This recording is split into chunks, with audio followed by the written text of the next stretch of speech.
software softwareku waxaynu qaadanaynaa software a computer systemka computerku must have a software waa inuu leeyahay ama uu ku jiraa software to function so u shaqeeyo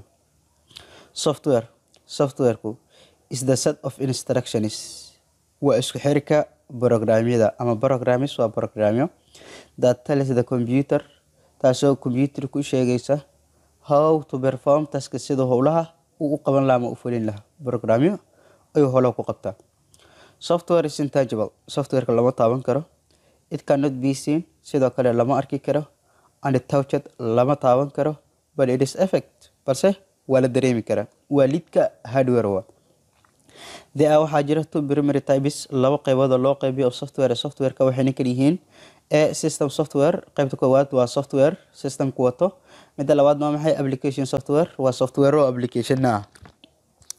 System software-ku wuxuu yahay a program waa program that runs kaasoo kiciya the computer's hardware qolfofta computerka wax ka shaqeysiya waxa la yiraahdaa system software marka can be broadly divided waxaa si aad weyn loogu qaybiyaa into laba qaybood ayaa loo qaybiyaa kow waa operating system oo OS la yiraahdo iyo utility software lagu magacaabo utility OS ku muxuu yahay operating system muxuu yahay the operating systemku also sidoo kale refers as waxa la yiraahdaa OS ayaa la yiraahdaa is a computer program waa program computer ku jira that manages kaasoo maamula all other programs dhammaan programyada kale on your computerka ku jira.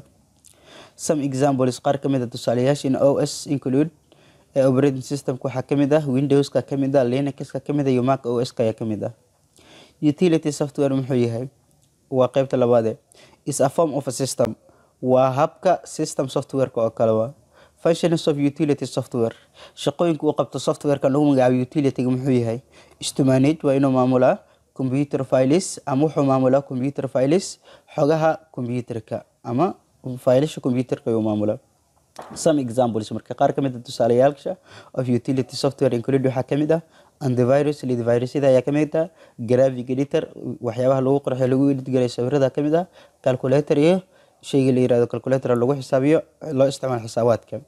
Application software waa qaybta labaad muxuu yahay is a program waa program or group of programs ama waa koox program that direct kaasoo hagaasima ama habeeyada computerka to carry out soo qabto specific tasks howlo gaar ah. For example tusaale waxaa kamid ah MS Word howl gaar oo qabta waxaa lagu qoraa MS Excel sidoo kale PowerPoint iyo Photoshop-ka.